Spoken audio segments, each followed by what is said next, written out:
नमस्कार शेतकरी मित्रांनो, मी Parameshwar Kadam, agronomist Kan Biosys private limited Pune.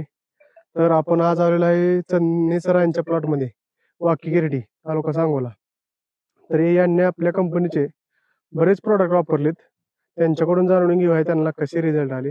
Sir नमस्कार, तुम्ही सुरुवातीला तुमची ओळख करून द्या. नमस्ते, माझे नाव नवनाथ निवृत्ती चन्ने, राहणार वाकी गिरडी. मी प्रथम त्या कॅनबॉयचे द्राक्ष असल्यापासून प्रोडक्ट वापरत होतो, परंतु नंतर साहेब भेटल्यानंतर त्यांचे बरेच प्रोडक्ट मला अनुभवायला मिळाले.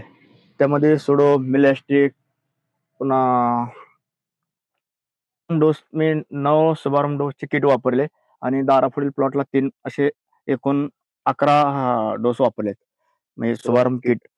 तर अतिशय किटचा मला हा पहिला प्लॉट असल्यामुळे मी पूर्ण एकदा लागण करून पूर्ण असा प्लॉट काढून टाकलेला होता. ह्या शुभारंभ डोसमुळे आणि कॅन बायोसिसमुळे आज बागेत कुठे जर बघितलं तर एकही फळ तेलाचं सापडणार नाही. मग त्याला नॅचरली बऱ्यापैकी म्हणजे यांचं प्रोडक्ट जे आहे ते त्या जीवन असल्यामुळे सगळं ते तेलाचं बॅक्टेरिया सगळं खाऊन टाकतात आणि तेलाला उपजीविका करू देत नाहीत. बरोबर. हा, अशा प्रकारे आणि साईज एवढा मोठं पहिलं वर्ष असताना भरपूर त्यांचं सेटिंग झालं.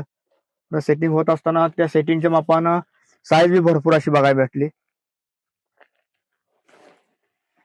शेतकरी मित्रांनो बघू शकताय तुम्ही कशा प्रकारे साईज आणि मालाची क्वालिटी कशी आहे बघू शकताय. सांगा. 4 महिने प्लॉटला झालेले आहेत, अजून 2 ते पावणे 2 महिने बाकी आहेत. तरी 200+ वरती साईज आहे. काही फळं 300 350 बी भरतात.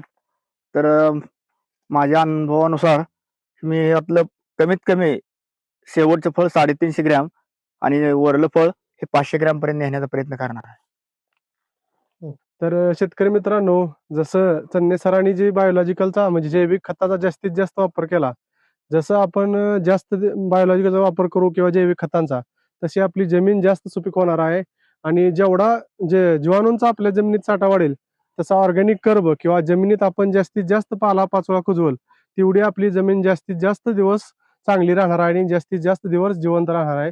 तर शेतकरी मित्रांनो, एक नम्रतेची विनंती आहे, बाबा तुम्ही पण जास्तीत जास्त करून जैविक खतांचा वापर केला पाहिजे. जोपर्यंत शेतकरी 40% जीवाणू आणि 60% रासायनिक असा वापर करत नाही, तोपर्यंत शेती जास्तीत जास्त फायदेशीर होणार नाही. धन्यवाद.